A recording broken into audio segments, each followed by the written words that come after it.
Bonjour, Martine Verco, je suis psychologue clinicienne de formation universitaire et psychanalyste psychothérapeute depuis 30 ans. Nombreuses sont les personnes qui m'ont demandé de parler devant une caméra, pensant que ça serait plus vivant de m'entendre que de lire des informations sur un site, donc je me prête au jeu de la caméra. Je dirais que j'ai une approche plurielle, une approche intégrative, et que je pratique une psychanalyse élargie à de nombreuses approches. J'ai eu la chance de pouvoir me former aux États-Unis à la respiration holotropique, à l'approche chamanique, et que ces deux approches avec le MDR sont en fait les trois axes majeurs de ma pratique lorsque l'approche verbale est insuffisante pour permettre au patient d'accéder à un matériel mémoriel auquel il n'a pas accès car refoulé.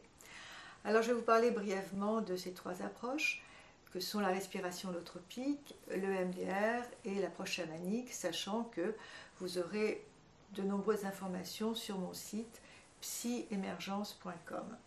Alors la respiration holotropique, c'est une approche qui est extrêmement intéressante puisqu'elle relie le souffle avec des musiques et la coordination du souffle et de la musique permettent au patient de rentrer dans un état d'ouverture de conscience dans lequel il va avoir accès à tout un tissu d'informations qui vont des informations psychodynamiques, psychologiques, qui ont trait à sa vie, sa vie présente, sa vie passée, des fragments de sa vie dont il n'avait plus la mémoire. Mais surtout, cette approche permet de nous relier à la naissance et à la vie intra-utérine. Le bébé ne naît pas table rase, mais lorsqu'il naît, il a déjà tout un vécu, qui est son propre vécu dans le ventre de la mère, mais également le vécu de la mère pendant cette attente essentielle que sont les 9 mois. Il y a une communication d'inconscient, de l'inconscient de la mère à l'inconscient du bébé. Et le psychanalyste Otto Rank, dans les années 20, qui était un disciple de Freud, avait déjà écrit ce livre tout à fait remarquable qui s'appelle « Le traumatisme de la naissance ». Eh bien, le bébé ne naît pas tabula rasa, mais il est déjà porteur de toute une mémoire, porteur de tout un vécu qui va l'influencer dans sa vie d'adulte. Et cette approche a été créée par le psychanalyste américain d'origine tchèque, qui s'appelle Stanislas Grof et qui est le créateur de cette approche qu'est la respiration holotropique et également un des fondateurs de la psychologie transpersonnelle. Donc je pratique cette approche en individuel et en groupe et c'est une approche extrêmement transformatrice qui comprend aussi des contre-indications. Il est évident que si un patient vient me voir avec un moi faible, non structuré, je ne vais pas proposer cette approche. Il faut tenir compte aussi des contre-indications telles que les pathologies cardiovasculaires, pathologies psychiatriques, la grossesse. Bon, il y a des contre-indications dont je tiens extrêmement compte et je suis extrêmement vigilante par rapport à la sécurité du cadre. Je vous ai parlé de l'EMDR. L'EMDR, c'est une approche qui a été créée par Francine Shapiro il y a une trentaine d'années et à laquelle j'ai été formée par David Servan-Schreiber il y a 10 ans.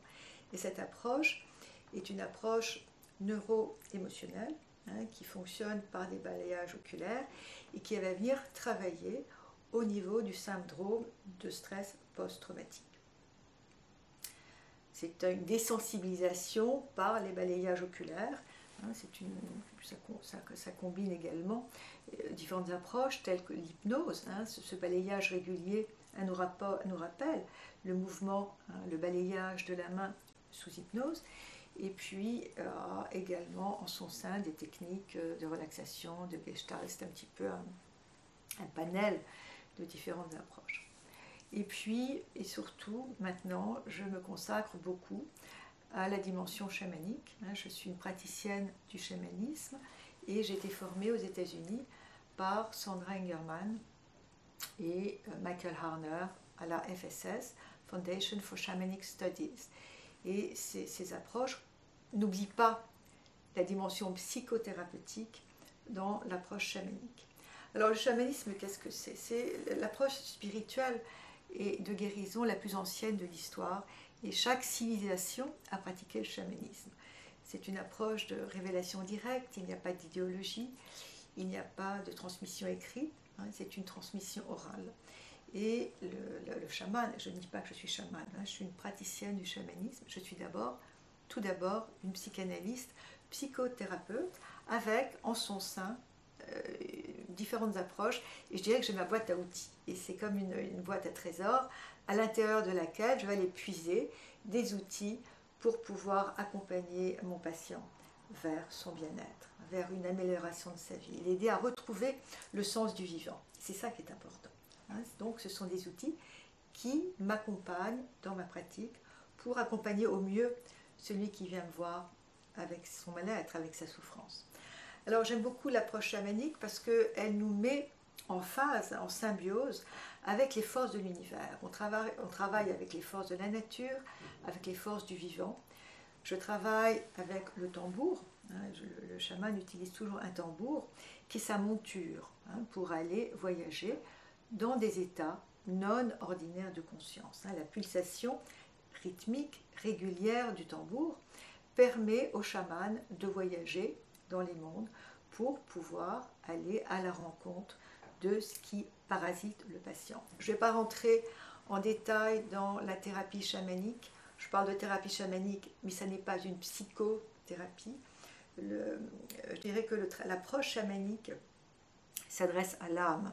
La maladie, en fait, c'est le mal de l'âme. Si on fait l'anagramme du mot maladie, on entend le mal, on entend l'âme. Que met en mots la maladie? En quoi est-elle véhicule de désordre? Donc l'approche chamanique, c'est une approche de guérison de l'âme. Si un patient vient me voir avec une pathologie lourde comme un cancer, je vais l'aider au niveau de son âme, au niveau de sa psyché aussi. Mais surtout, ne pas oublier que l'approche chamanique ne va pas remplacer un acte médical. Et qu'il est important, je trouve maintenant, et qu'il est même essentiel, qu'il puisse y avoir des passerelles, des ponts entre la médecine organiciste, indispensable, et puis l'approche spirituelle. On ne peut pas travailler les uns sans les autres. Parce que lorsque le patient est malade, son âme est en souffrance. Et si on soigne le corps sans s'occuper de la partie haute, à ce moment-là, il y a un clivage qui s'opère. Donc, je collabore avec des médecins qui sont ouverts à cette approche transpersonnelle. Je préfère le mot transpersonnel au mot spirituel. Le mot spirituel fait très peur. Il y a eu beaucoup d'exactions, beaucoup d'excès qui ont été commis au nom du spirituel. Je dirais que je pratique une approche transpersonnelle qui va au-delà de la personne. C'est un terme qui a été créé par Jung. Malheureusement, on parle de psychanalyse jungienne, de psychanalyse freudienne, il y a des clivages. Mais je dirais que dans le cadre de ma pratique, en son sein, il n'y a pas de clivage.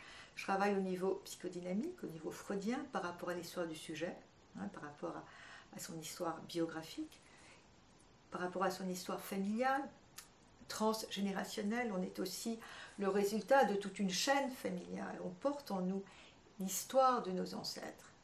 Mais on est aussi porteur, on est aussi un être spirituel. Et je trouve qu'il est dommage que certains psychanalystes, psychothérapeutes ne s'occupent que de l'aspect freudien, que de l'aspect psychologique, psychodynamique, en faisant omission que nous sommes également des êtres spirituels.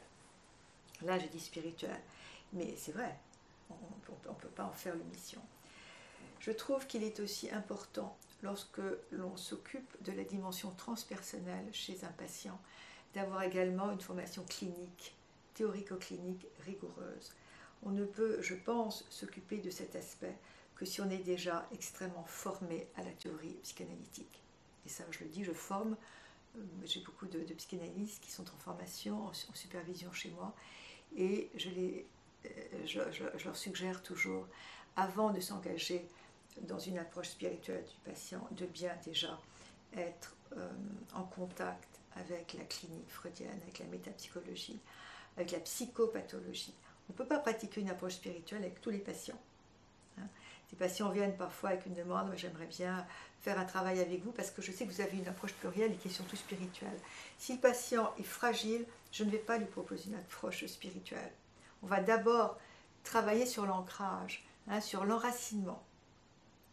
Un arbre, s'il n'est pas enraciné dans la terre, bien enraciné, ne va pas pouvoir développer de feuilles, l'arbre ne va pas pouvoir fleurir, donner des fruits. Il est important de pouvoir être ici et là, les pieds dans la terre. peut pas faire abstraction de l'aspect matériel, de l'aspect concret de la vie. Vous pourrez retrouver en détail plus d'informations sur mon site, notamment des articles, d'autres interviews, sur mon site donc www.psyemergence.com. Et puis, enfin, pour terminer, je suis heureuse de vous annoncer la fin de l'écriture de mon livre qui s'intitule Une psychanalyste en voyage et avec un sous-titre qui pourrait être De l'inconscient à la conscience cosmique, qui est aussi mon propre voyage de la psychanalyse freudienne à la psychologie transpersonnelle. Merci pour votre écoute.